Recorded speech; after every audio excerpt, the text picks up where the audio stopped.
2025 22 November বাংলাদেশের সর্বোচ্চ তাপমাত্রা 27 থেকে 30 ডিগ্রি সেলসিয়াস এবং সর্বনিম্ন তাপমাত্রা 15 থেকে 19 ডিগ্রি সেলসিয়াস। সূর্য উঠবে সকাল 6টা 9 মিনিটে এবং সূর্য অস্ত যাবে সন্ধ্যা 5টা 17 মিনিটে। দেশের অধিকাংশ অঞ্চলে রৌদ্রোজ্জ্বল থাকবে। আজ বৃষ্টিপাতের কোনো সম্ভাবনা নেই।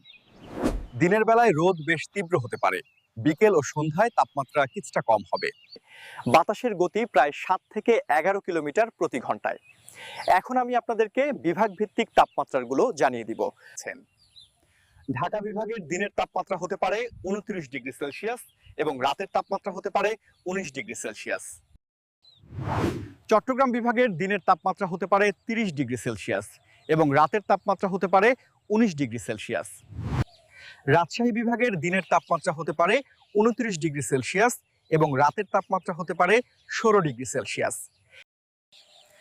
খুলনা বিভাগের দিনের তাপমাত্রা হতে পারে 30 ডিগ্রি সেলসিয়াস এবং রাতের তাপমাত্রা হতে পারে 15 ডিগ্রি সেলসিয়াস।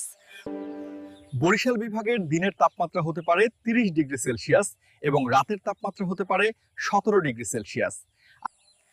সিলেট বিভাগের দিনের তাপমাত্রা হতে পারে 27 ডিগ্রি সেলসিয়াস এবং রাতের তাপমাত্রা হতে পারে 16 ডিগ্রি সেলসিয়াস। রংপুর বিভাগের দিনের তাপমাত্রা হতে পারে 28 ডিগ্রি সেলসিয়াস এবং রাতের তাপমাত্রা হতে পারে 16 ডিগ্রি সেলসিয়াস। ময়মনসিংহ বিভাগের দিনের তাপমাত্রা হতে পারে 27 ডিগ্রি সেলসিয়াস এবং রাতের তাপমাত্রা হতে পারে 18 ডিগ্রি সেলসিয়াস।